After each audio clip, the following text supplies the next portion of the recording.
नाज़रीन, drama serial नकाब की आज की वीडियो बहुत दिलचस्प है, पूरी देखिएगा। चैनल को सब्सक्राइब नहीं किया तो सब्सक्राइब जरूर कर लीजिएगा। लैला के दिल में बिलाल के लिए मोहब्बत जाग रही है और अब बिलाल के लिए उसके दिल में नरम गोशा भी है। हमेशा से ही इस घर के लोगों ने बिलाल के साथ ज्यादती की है। चचा जान की वफात के बाद चचा की जायदाद पर बिलाल का हक बनता था, मगर डैड सब पर काबिज हो गए। मुझे डैड से बात करनी होगी। लैला अपने डैड के पास आती है। मुझे डैड आपसे बात करनी है। लैला का बाप कहता है, मुझे पता है कि तुम क्या कहना चाह रही हो, जानता हूं। बिलाल ने अहद को धक्का दिया था, तुम्हें बुरा लगा होगा। लैला कहती है, नहीं डैड, बिलाल ने उसे धक्का ऐसे ही नहीं दिया। धक्का देना उसकी मजबूरी थी, क्योंकि अहद ने बिलाल का गिरेबान पकड़ लिया था। उसने जो भी किया सेल्फ डिफेंस में ही किया। हाँ, जो मॉम ने किया वो बिल्कुल गलत किया। उसके कमरे से मॉम को पैसे नहीं चुराने चाहिए थे। लैला का बाप लैला को कहता है, तुम अपनी माँ को चोर कह रही हो। लैला कहती है, चोर को चोर नहीं कहूंगी तो और क्या कहूं डैड। किसी के कमरे से इस तरह पैसे उठाना किसी भी मुआशरे में बड़ा जुर्म है। एक तो बिलाल की चोरी हुई, उल्टा उसी पर इल्जाम लगा दिया। लैला का बाप लैला को कहता है, हैरत है तुम बिलाल की साइड ले रही हो। तुम्हारे दिल में उसके लिए इतनी हमदर्दी। तुम तो शादी के बाद उसे सख्त नापसंद करने लगी थी। मुझे लग रहा है कि आज सूरज मशरिक की बजाय मगरिब से निकल रहा है। इतने में लैला की माँ भी आ जाती है। बिलाल ने इसके लिए अपनी गाड़ी क्या बेच दी। इसके तो बिलाल के बारे में सारे नजरियात ही बदल गए हैं। लैला कहती है, आप बीच में ना ही बोले तो अच्छा है। मैं इस वक्त डैड से बात कर रही हूं। पूछना चाहती हूं कि चचा जान की वफात के बाद इन्होंने उनकी सारी जायदाद पर कब्जा कर लिया। बिलाल को आज तक कुछ भी नहीं मिला। बताइए डैड, आपने आज तक बिलाल को दिया ही क्या है। लैला का बाप लैला को देखकर कहता है, मैंने उसे देने में कोई कमी नहीं छोड़ी। अपनी हीरे जैसी बेटी दे दी है उसे, क्या ये कम है। लैला कहती है, आपने मुझे ही बेच दिया, अपनी बेटी को ही तजारत का माल समझ लिया। क्या बात है डैड, आपने तो बहुत अक्लमंदी की। मगर अब ऐसा कुछ नहीं होगा। बिलाल मेरा शौहर है और आप लोगों को उसका सारे का सारा हिस्सा देना होगा। मैं खामोश नहीं बैठूंगी। लैला गुस्से से चली जाती है। लैला का बाप अपनी बीवी की तरफ देखता है। इसे क्या हो गया, ये अपने डैड से किस तरह से बात कर रही थी। लैला की मां कहती है, इसका तो दिमाग चल गया है। कल तक जिसे मुंह नहीं लगाती थी, आज उसके लिए अपने बाप से उलझ रही है। मुझे तो पहले ही अपना दुश्मन समझती है। आपकी इज्जत करती थी, आज उसका भी जनाजा निकाल दिया। मैं तो कहती हूं बिलाल पर नजर रखें। मुझे उसके तेवर कुछ अच्छे नहीं लग रहे।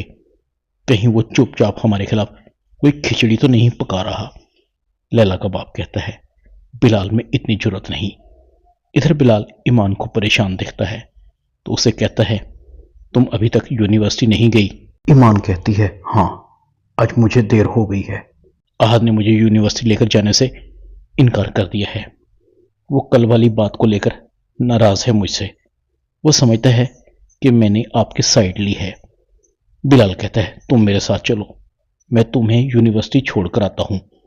ईमान बिलाल के साथ गाड़ी में बैठ जाती है। अहद ईमान को बिलाल के साथ जाते देखकर कहता है, पता नहीं इस लड़की में ऐसा क्या है, मैं इसे किसी और के साथ भी नहीं देख सकता। इधर तैमूर भाई की भी ईमान पर नीयत खराब लगती है मुझे। कभी कभी तो मुझे लगता है कि तैमूर भाई ने भी ईमान को देखकर अपनी डाल टपका रखी है। समझ नहीं आता इस ईमान को कैसे शीशे में उतारूं। ये मेरी मोहब्बत समझने को तैयार ही नहीं। इधर बिलाल ईमान का शुक्रिया अदा करता है। तुमने मुझ पर एतबार किया, मुझे अच्छा लगा। जो तुमने किया ये तो मेरी सगी बहन को करना चाहिए था, मगर उल्टा उन्होंने मुझ पर ही शक किया। जब अपने ही गैरों जैसा बर्ताव करें तो फिर गैरों से क्या शिकवा। ईमान कहती है, जब तैमूर भाई ने आपका गिरेबान पकड़ा और आपको पुलिस के हवाले करने की धमकी दी तो मुझे लगा कि वो वाकई आपको पुलिस के हवाले कर देंगे। जब मैं ये जानती हूं कि आप चोरी नहीं कर सकते तो ये तो आपको मुझसे बेहतर जानते हैं। बिलाल कहता है, पुलिस की बात तो छोड़ ही दो। ये मुझे थाने तो लेकर जा सकते हैं मगर जेल नहीं भेज सकते। इस शहर में और इस शहर के बाहर मुझे बहुत लोग जानते हैं जो मुझे कभी जेल में नहीं रहने देंगे। इधर तैमूर सारा के साथ ईमान से पूछता है, تم یونیورسٹی بلال کے ساتھ گئی تھی، کیا احد نے تمہیں یونیورسٹی لے کر جانے سے انکار کر دیا تھا؟ ایمان کہتی ہے نہیں، ایسی بات نہیں، شاید اس کی آنکھ نہیں کھلی ہوگی، اتنے میں احد بھی آ جاتا ہے۔ تیمور کہتا ہے تمہارے سے میں ایک ہی کام لگایا تھا، وہ بھی تم ڈھنگ سے نہیں کر سکتے۔ خیر کوئی بات نہیں، مجھے لگتا ہے کل سے یہ ذمہ داری بھی مجھے ہی لینی ہوگی۔ اب تمہیں پریشان ہونے کی ضرورت نہیں، کل سے میں خود ایمان کو یونیورسٹی چھوڑنے جاؤں گا۔ تیمور بات کہہ کر چلا جاتا ہے۔ احد کا منہ لٹکا ہوا تھا۔ ایمان احد کے لٹکے ہوئے منہ کو دیکھ کر اپنی آنکھیں مٹکاتے ہوئے چلی جاتی ہے۔ احد سر پکڑ لیتا ہے۔ زارا کو موقع مل جاتا ہے۔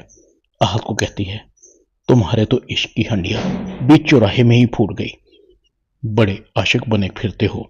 ادھر بلال جانے کی تیاری کرتا ہے، اس کی ٹریننگ قریب آ چکی تھی۔ لیلا کو کہتا ہے میں جا رہا ہوں۔ لیلا کہتی ہے اب تو میں بھی تمہیں یہی کہوں گی، اس لالچ بھری دنیا کو چھوڑ کر چلے جاؤ۔ بلال لیلا کو کہتا ہے میں تمہاری حیثیت بڑھانے کے لیے ہی اس گھر کو چھوڑ کر جا رہا ہوں۔ بلال چلا جاتا ہے۔ لیلا کی آنکھیں نم تھی۔ میری دعا ہے جب تم واپس لوٹو تو کامیاب ہو کر لوٹو۔ جو تمہاری بے بسی پر ہنستے ہیں، تمہاری کامیابی کو دیکھ کر ان کے منہ پر زوردار تماچا لگے گا۔ لیلا کی ماں لیلا کو دیکھتی ہے۔ واہ کیا بات ہے، جو کل تک تمہیں ایک آنکھ نہیں بھاتا تھا آج اس کے دور جانے پر اداس ہو۔ لیلا کہتی ہے ہیرے کی قدر تبھی ہوتی ہے جب پاس نہیں ہوتا، اور بلال تو میرا شوہر ہے۔ لیلا کی ماں کہتی ہے شکر ہے تم نے اسے اپنا شوہر تو مانا۔ لیلا اپنی ماں کو کہتی ہے آپ بھی تیار ہو جائیے، اب میں بلال کا حق آپ لوگوں سے لے کر رہوں گی، بہت عیش کر لی ہے۔ لیلا کی ماں غصے سے چلی جاتی ہے اور لیلا کو کہتی ہے دیکھتی ہوں یہ لیلا اپنے مجنوں کے لیے کیا کرتی ہے۔ لیلا بھی کہتی ہے بس آپ خیر منائیے، جسے آپ نے ہمیشہ ناکارہ سمجھا ہے نا، اس کے اندر ایک کامیاب انسان ہے۔ ادھر تیمور کی ماں تیمور کو کہتی ہے زارا تمہارے بالکل بھی قابل نہیں ہے، اسے ہیرا مل تو گیا مگر اسے ہیرے کی قدر بالکل بھی نہیں۔ کاش ایمان بھی اس گھر کا حصہ ہوتی لیلا اور زارا کی طرح۔ تیمور کہتا ہے کیا ہوا، اگر ایمان اس گھر کا حصہ نہیں مگر اس گھر کا حصہ بن تو سکتی ہے نا۔ اس پر تیمور کی ماں بہت حیران ہوتی ہے۔ تمہارا مطلب نہیں سمجھی میں۔ تیمور کہتا ہے بہت جلد سمجھ جائیں گی۔ تیمور چلا جاتا ہے۔ تیمور کی ماں تیمور کی طرف دیکھتی ہے، مجھے لگتا ہے تم وہی کہہ رہے تھے جو میں سمجھتی ہوں۔ ادھر لیلا کی ماں سوچوں میں گم ہے، آخر بلال یہ کیا کھچڑی پکا رہا ہے، کہاں گیا ہے، مجھے سمجھ نہیں آ رہی، اور یہ لیلا کو کیا ہو گیا۔ بلال لیلا کے لیے اتنا اہم کب سے ہونے لگا ہے، آخر لیلا کے دماغ میں چل کیا رہا ہے، پتہ لگانا پڑے گا۔ ادھر لیلا کا باپ بھی پریشان ہے، اپنی بیوی کو کہتا ہے سمجھ نہیں آ رہا اس گھر میں کیا ہو رہا ہے، تم نے کوئی سراغ لگانے کی کوشش کی، بلال کہاں گیا ہے۔ لیلا کی ماں کہتی ہے کہاں جانا ہے، اس نے آوارہ گردی کرنے گیا ہے، کر کے واپس آ جائے گا، آپ فکر نہ کریں۔ اگر آپ نے کچھ کرنا ہے تو لیلا کو سمجھائیں، اس نے تو ہماری عزت کرنا ہی چھوڑ دی ہے۔ ڈرامہ نقاب میں اتنا ہی۔